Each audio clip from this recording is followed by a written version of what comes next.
My black matters because it's so beautiful.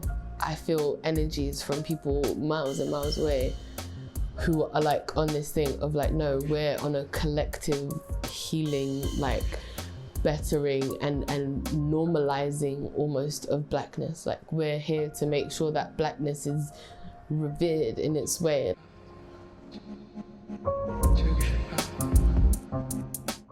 The first time I had a panic attack in a Tesco's, and I'd lost my mum, and I was about 15 at the time. And then I remember just going to sit by this toilet, and like this random woman just found me, and I was on the floor, and it's like everything before was like a blur, nothing made sense, and I start to feel like my limbs are sort of pulling away from each other, like not really like locked in, like how a joint would be. It's like everything is sort of disconnected and away from each other, and just it just feels like a bad darkness, like some like almost like rotting, but like really slowly from inside out. And yeah, it's uncomfortable and numb. I liken it to just being in a dark room. Now, being in a room that's lit, and then you see all the doors, and then one day the room's just dark and you can't see anything.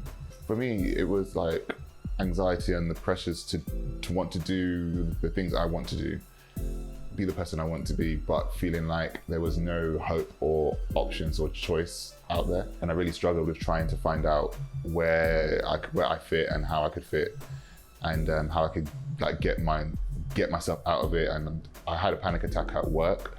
That's when I realized that I couldn't let my environment impact me in that way again.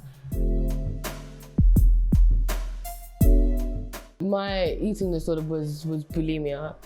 I had just mega body issues at first. It was like things being told you're like fat from when you're really young.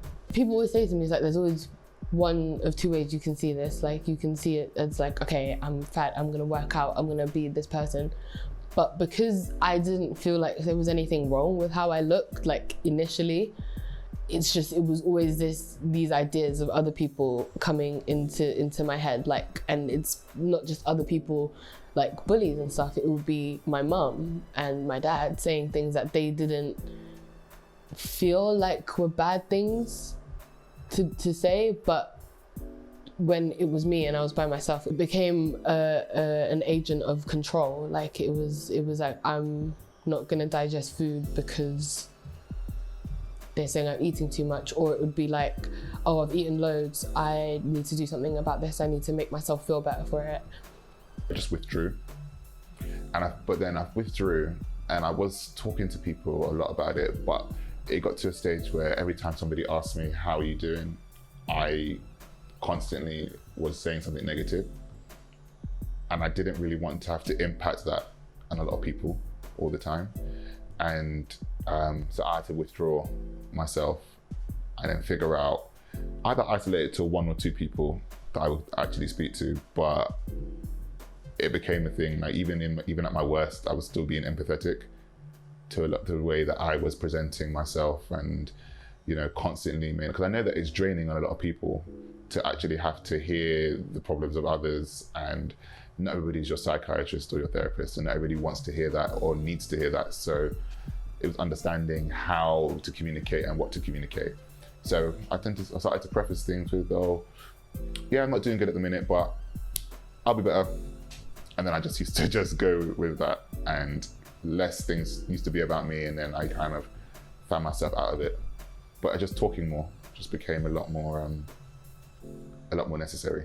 CBT taught me that thoughts do have power. So if I'm telling myself constantly, you're trash, it was going to start affecting me in that way. What my therapist told me was that like you seem to have a lot of extreme, like you go from a situation being like, oh, this person didn't acknowledge you crossing the street, instead of being like, oh, maybe they didn't see me, it'd be like, oh my God, why do they hate me now? Why did they do this? So I was doing this with food.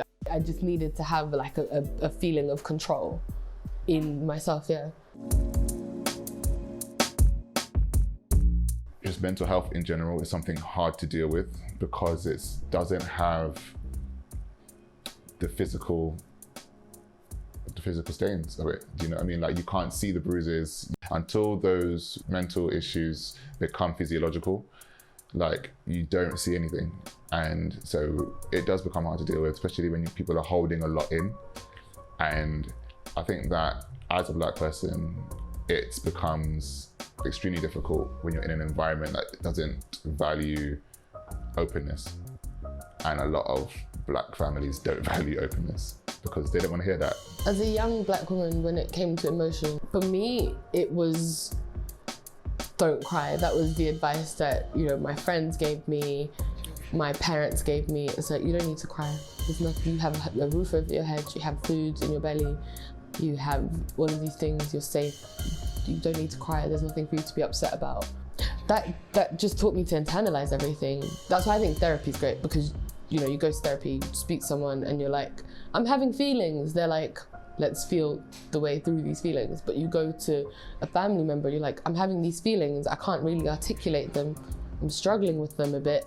It's affecting my day-to-day.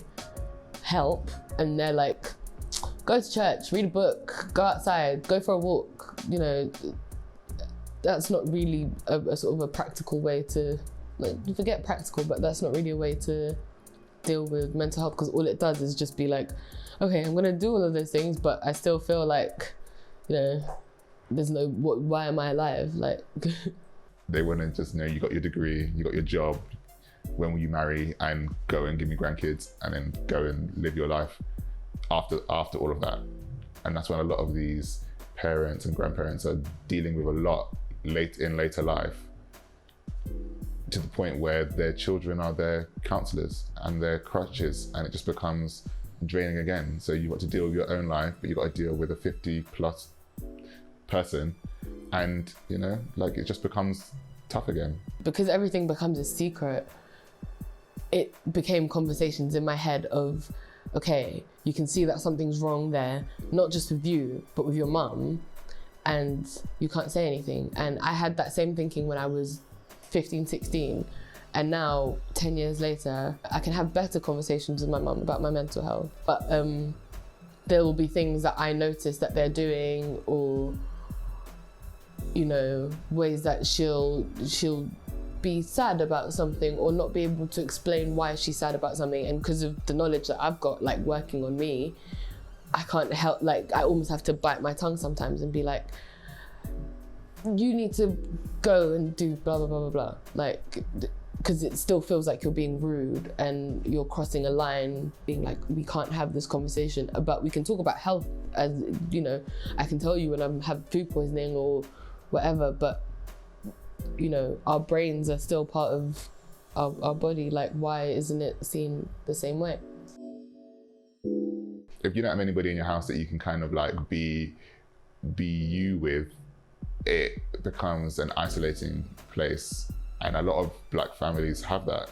They aren't, from what I've known and from what I've seen from people, they're not as open within communication as, you know, some other families. And dealing with those emotions is really difficult.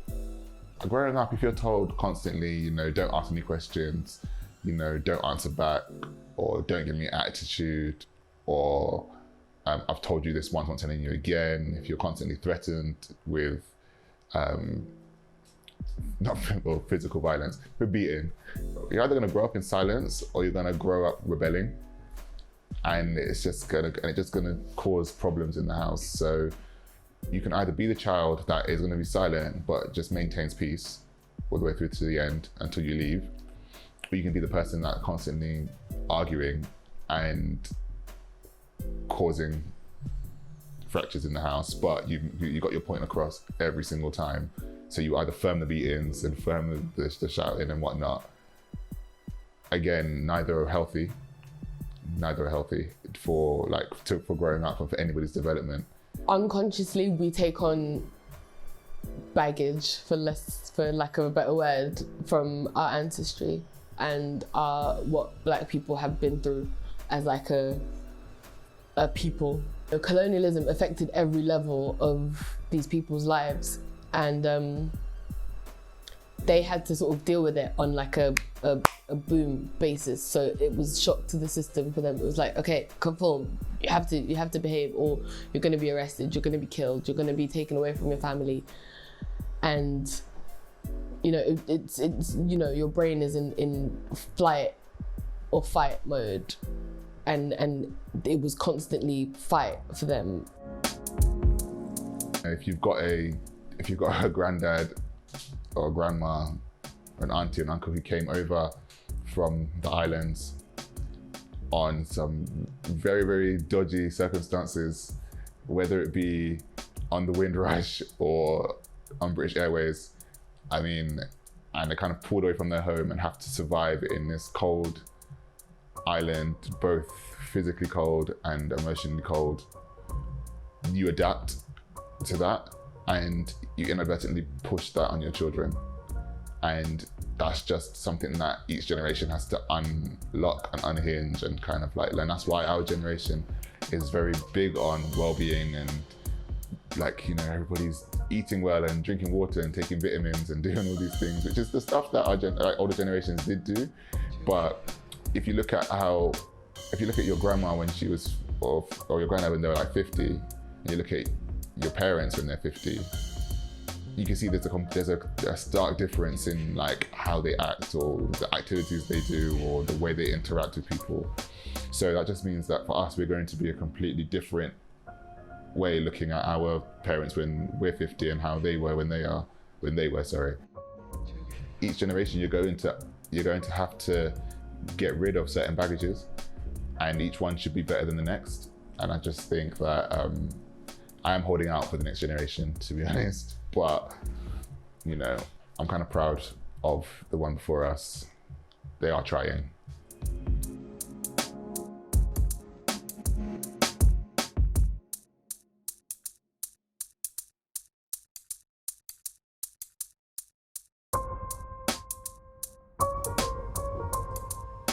And give us a laugh.